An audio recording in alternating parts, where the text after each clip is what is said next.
Trabalhando ao lado de tantas estrelas da música naquele período tão especial, Julinho volta a pensar no rádio e a idealizar um programa que em pouco tempo viria a ser um dos maiores sucessos da história do FM brasileiro. Comprei um equipamento, eram 2 AKs de rolo, 2 picapes, um mixerzinho pequenininho, que eu coloquei no meu quarto e comecei a fazer uma brincadeira. Começava a imitar muito o que eu escutava no rádio. O Crocker, o Jay Allen, o Elton Dero. Vários DJs da época que eram famosos, que eu imitava muito no meu estúdio. Eu fiquei imitava e escutava. E foi aí que começou todo esse estilo de rádio que eu criei. Meio português, meio inglês, aquela mistura toda no rádio. O que ele imprimiu aqui no rádio foi a velocidade mais rápida de locução. Até então não era assim. Antes do Julinho, o cara falava, você ouviu aqui na rádio tal, a música tal. Aí o Julinho já veio com aquela locução mais americana, na época do Big Apple. Mas isso é uma época antes a eu estar no rádio, entendeu? Quando eu já entrei, já era meio assim. Quer dizer, eu não sou tão velho quanto o Julinho Mazei. Não pela idade, mas pela experiência, pela criatividade, assim, eu acho que ele é o pai da nossa geração. Com uma demo debaixo do braço, Julinho embarca para o Brasil na esperança de vender seu programa para uma emissora nacional. A primeira pessoa a receber a gravação foi Luiz Fernando Maglioca, então coordenador artístico da Rádio Difusora AM de São Paulo. Eu ouvi, gostei, achei algo bastante inovador, porque era realmente uma outra locução, era um outro estilo, não era uma bela voz interpretando um texto, era simplesmente uma comunicação. Que ninguém falava dessa maneira aqui, falava meio conversado, meio ainda o estilo do AM. E aí agora você vai ouvir a nova do não sei o quê, e o Mazei já era um ritmo diferente. E agora você vai ouvir a nova, cheio de respiração, que é o que se faz até hoje. E trazendo realmente a cara da Big Apple, né, para as emissoras de São Paulo. Todas as pessoas de todas as partes do mundo vão lá para tentar a vida. A oportunidade de trabalho é muito grande em Nova York. Então todo mundo vai para lá tentar morder um pedacinho da maçã. Todo mundo quer take a bite out of it. E o nome nada mais natural do programa do que Big Apple Show. Quarta-feira, 16 de maio de 1978, às 10 da noite, o Big Apple Show estreava pela Rádio Difusora AM de São Paulo. A primeira música que eu toquei no programa foi New York, New York, com a Liza Minnelli. Em homenagem. Em homenagem à cidade.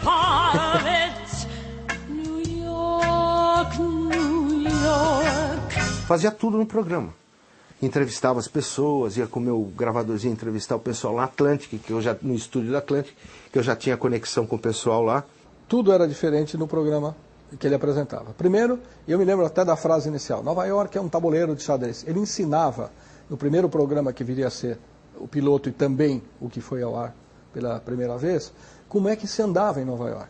E ele começou a trazer novidades, coisas que aconteciam não só no mundo musical, mas na noite de Nova York. Isso tudo era uma grande curiosidade. Tanto que o programa, quando entrou no ar na Difusora, foi um sucesso estrondoso, milhares de cartas. Eu tocava de tudo no programa. Na realidade, eu tocava de tudo. Eu tocava rock, tocava soul, tocava R&B, tocava disco. O Big Apple Show era uma mistura de tudo, né? O Julinho Mazei eu conheci na época da Hi-Fi, anos 70. Quando você fala de música boa, a afinidade é imediata, né, Valtinho? E o Julinho, todo mundo sabe que o Rato Safado tem um puta bom gosto, né? Todos os apresentadores ouviam, gostavam e seguiam e tentavam fazer a mesma coisa, entendeu? Isso é fatal. Ele é o grande espelho da geração de apresentadores no Brasil. No começo dos anos 80 começou esse estilo Mazei de falar, que é o estilo gringo de falar, só que em português, que era uma coisa charmosa, né? This is Capitol Records em Flashback. This is Troiano no Big Apple Show. Os tempos eram outros e levar o programa ao Brasil era uma aventura, uma operação logística bem pouco convencional. Eu editava, eram fitas de rolo, a gente tinha que editar, errava, tinha que voltar, cortar de novo. Na Gillette, tudo na Gillette. Quando eu recebi o Big Apple pela primeira vez, eu tinha que fazer cópia, porque ele vinha em 4 pistas, eu tinha que copiar para full track.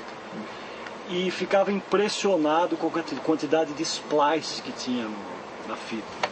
E aprendi a usar detalhes com ele.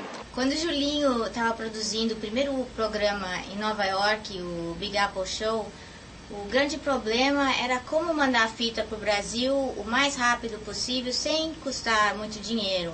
Naquela época não existia FedEx ou coisa parecida, e para mandar via satélite ia custar o budget inteiro do show. Então o Julinho tinha que mandar a fita via Varig. Ele ia toda semana para o aeroporto e pedia favor aos passageiros para levar a fita para São Paulo. E aí eu pegava o nome do passageiro, telefone, ligava para a difusora e eles iam pegar no dia seguinte. Ou eu ia ao aeroporto na chegada do avião e retirava, ou ia à casa da pessoa, dependendo das circunstâncias e do horário, para buscar o material e pôr no ar. O programa vinha na loucura, chegava na sexta à tarde para entrar no sábado à noite. Por vezes, esse material chegou quase minutos antes de ir para o ar. O Julinho ficou tão craque de aeroporto que ele sabia de longe as pessoas que estavam viajando para São Paulo por causa da bolsinha Samsonite que eles carregavam, que era a última moda na época, lembra? E aí depois a coisa ficou um pouco mais elegante, aí a gente tinha um malote, né? O programa havia acabado de estrear e Luiz Fernando Maglioca tem a ideia de aproveitar uma passagem de Julinho pelo Brasil para divulgar o Big Apple Show num programa de TV de grande audiência na época. Foi o Almoço com as Estrelas, que eu não queria ir, mas que o Luiz Fernando Maglioca fez questão que eu fosse, que era um programa de altíssima audiência na época, levado ao ar pela TV Tupi. O programa era feito ao vivo e eu tive que ficar lá 1h30 com um bife na minha frente, frio, sem comer, com um bando de pessoas que eu nunca tinha ouvido falar e sendo entrevistado pela Lolita Rodrigues. Um momento histórico, esse Almoço com as Estrelas na TV Tupi. O Julinho era um privilegiado que tinha chance de viver nos Estados Unidos, a chance de ver e ouvir, ou seja, visitar a rádio, frequentar as emissoras e saber o que se estava fazendo. Então não era difícil para ele, assimilando isso e sendo um disc jockey já por natureza, de pegar pelo menos o jeitão do disc jockey americano e fazer aquilo que o caracterizou durante muito tempo. Às vezes falar uma frase em inglês, traduzi-la, usar uma palavra em inglês para dar uma força de comunicação, uma força marcante, uma adjetivação. E naquela época era muito difícil de vir discos e você conseguir comprar disco em Nova York e mandar para o Brasil. Demorava 3 meses, 4 meses, 5 meses para chegar um disco. Então, essa vantagem de estar em Nova York, no início do movimento disco, foi muito interessante, inclusive, para o programa, porque as pessoas tinham a oportunidade de ver os lançamentos, de ouvir os lançamentos no programa. Não existia outro lugar. Não tinha como conseguir discos importados. Então você gravava de programas de rádio e depois soltava e tocava no baile. Meu ídolo era o Big Apple Show.